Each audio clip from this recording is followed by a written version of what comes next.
Ayan guys, nandito ulit tayo sa website ng etravel.gov.ph para gumawa naman ng account para makapagkuha tayo ng QR code.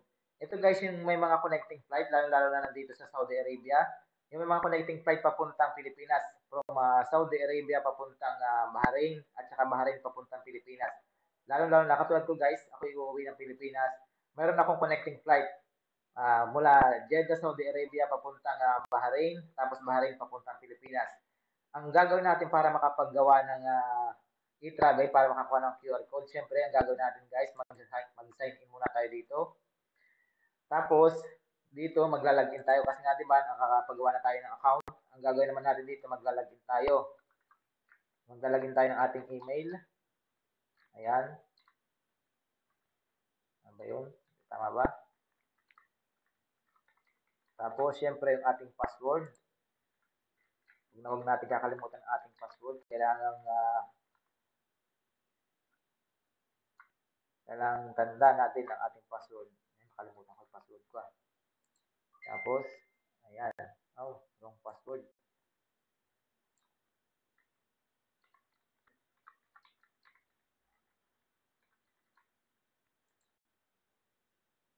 Ayan. Yan, meron tayong nandito na tayo ngayon sa website ng eTravel at nandito na tayo sa ating dashboard. Ang gagawin natin guys, dito tayo sa New Travel Declaration.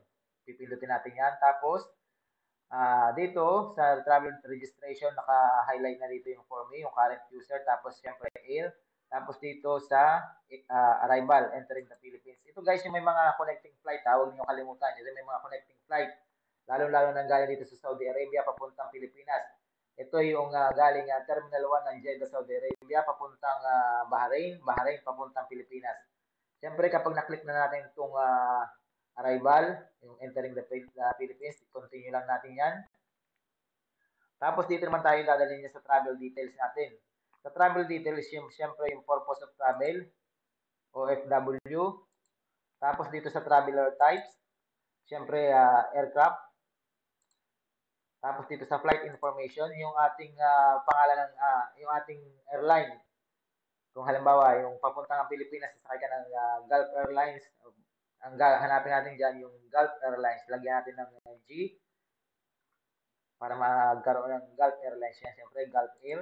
Pagkatapos, yung ating flight number. Dito guys, marami naguguluhan kasi nga sa flight number. Ang ating lalagay dyan, yung ating flight number na magdadala sa ating papuntang Pilipinas. Yung ating flight number na nasa itinerary natin, yung mula sa Bahrain papuntang Pilipinas ang ating ilalagay dyan. At ang number na yun guys ay ang number na, nasan ba yung aking number nung flight, nung airline na yun? Wait lang guys. Paki-antay-antay lang. Nakalimutan kong siya i-prepare. Ito. Yung 154. Itong number na to, flight number na to ang ating ilalagay.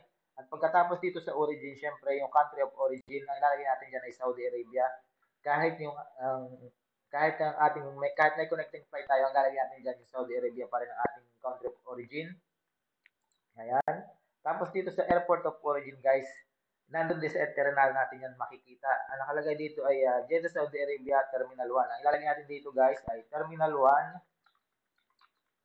Jeddah, Saudi Arabia. Ang ilalagay.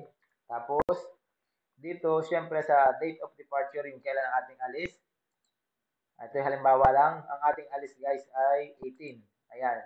Pagkatapos, may connecting flight tayo. Ang lalagay natin, i-check natin itong box na to kasi nga, di ba, may connecting flight tayo. Ang country of transit natin ay Bahrain. Kasi ating aeroplane ay Gulf Airlines. Ang ilalagay natin dyan ay Bahrain. Ay, syempre ito, Bahrain. Pagkatapos, airport of transit. Bahrain din. Syempre kasi nga nakalagay sa ating ticket lang ay Bahrain. Wala nakalagay na terminal. Basta Bahrain lang din. Kaya ilalagay natin dyan ay Bahrain. Nasa Badina, Bahrain. Ayun. Pagkatapos, yung ating date of transit, syempre 18 pa rin syempre kasi hindi man mahaba ang flight, 2 oras lang. At pagkatapos yung ating destination, nakalagay na siya dito, Terminal 3.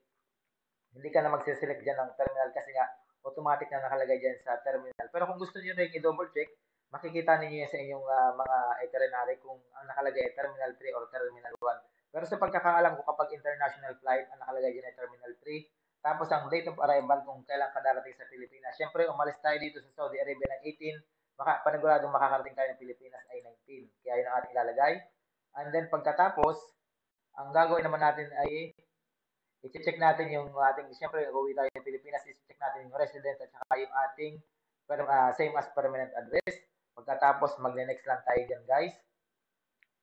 Dito naman ang sunod na step ay ang ating health declaration. Sa health declaration, guys, may nakalagay dito na countries, work, visited, and transited in the last 30 days. Siyempre, optional lang ang nakalagay. Huwag na natin yung gagalawin. Dito, sa mga tanong-tanong dito, marami pa siyang tanong dito eh. Ang ilalagay lang natin dito ay no, tapos dito no, tapos next. Dito ulit sa baggage declaration naman, basahin nyo na lang yan guys, pero napakahaba. Kaya ang ating gagawin, dito tayo sa pinakababa.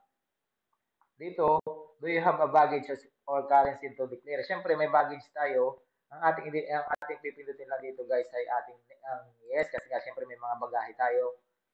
Tapos, dito naman, wala na tayong ilalagay dito kasi wala naman tayong kasama. Dito sa number of baggage tayo, siyempre meron tayong isang isang check-in baggage, at saka meron tayong hand carry na isa. Kaya lalagyan natin yan na isa-isa.